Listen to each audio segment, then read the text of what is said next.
And joining us now to talk more about this is cybersecurity analyst Patrick Dix. Patrick, thank you so much for joining us here today on Scripps News. So airlines, businesses, hospitals, airports across the world all impacted by the IT outage with really little relief other than, just have patience. It's not a consolation to a lot of people.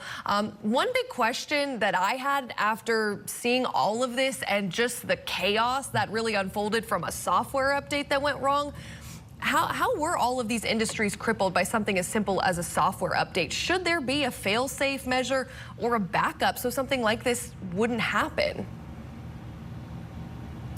Hello, Alexa. First of all, thank you for having me. And being a programmer by trade, one of the things you do, you usually test an update in what we would call a beta environment.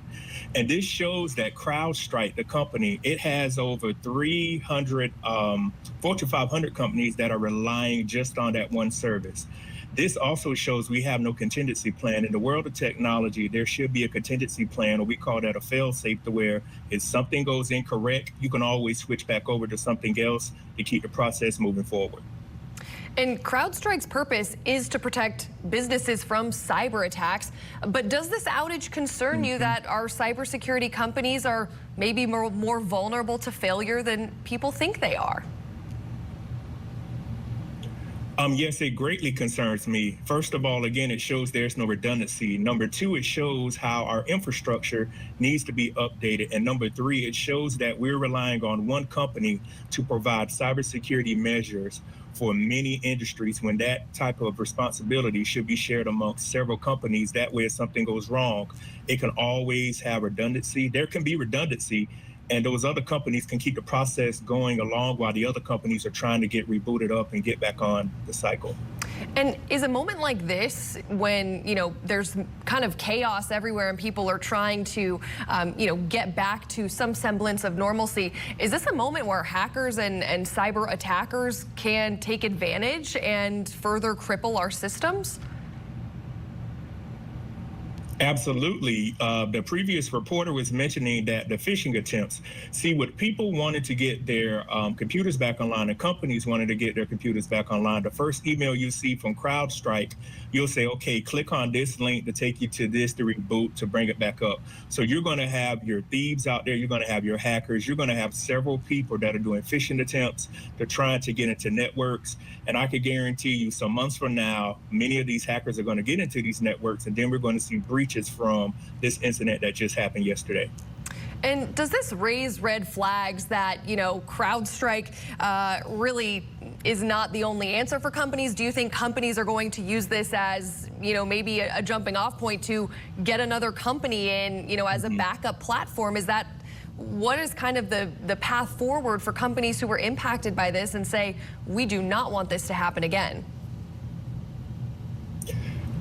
For companies, this is a wake-up call, and I absolutely agree. They need to look and see if they still need to stay with CrowdStrike, but also they need to see if they need to get another company that has redundancy. Also, this also raises the red flag again. Why is one company having this many companies rely on one service from CrowdStrike? This should be shared amongst other companies across the world and other companies across the U.S. so we have some type of redundancy. Because as we see, without Windows up and running, there were surgeries that were canceled, there were the airlines, there were so many things that went haywire. So companies now are reassessing. Their chief information officers, their cybersecurity analysts, and their executives are saying, what do we need to do to prevent this from happening to us again?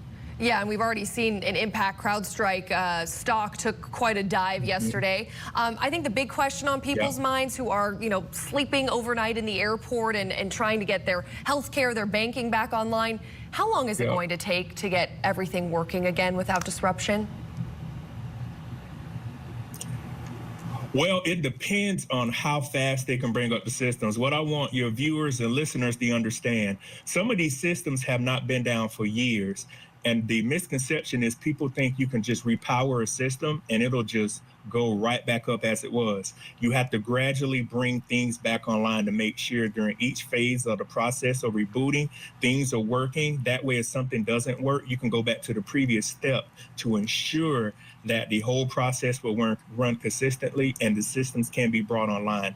It is no timetable on how long this is going to take. So I'm asking people just to be patient. As the people that were being interviewed, patience is the key right now because there's not really much you can do. It's really out of our hands. Yeah, that's an unfortunate answer. And I think so many of us expect our technology to be instant, expect it to be flawless. So reality check that it is not, and that so much of our lives rely on technology for every little thing. Certainly is a wake-up call, as you said. Cybersecurity expert Patrick Dix, thank you so much for your time today. Thank you for having me. I appreciate it. Now, before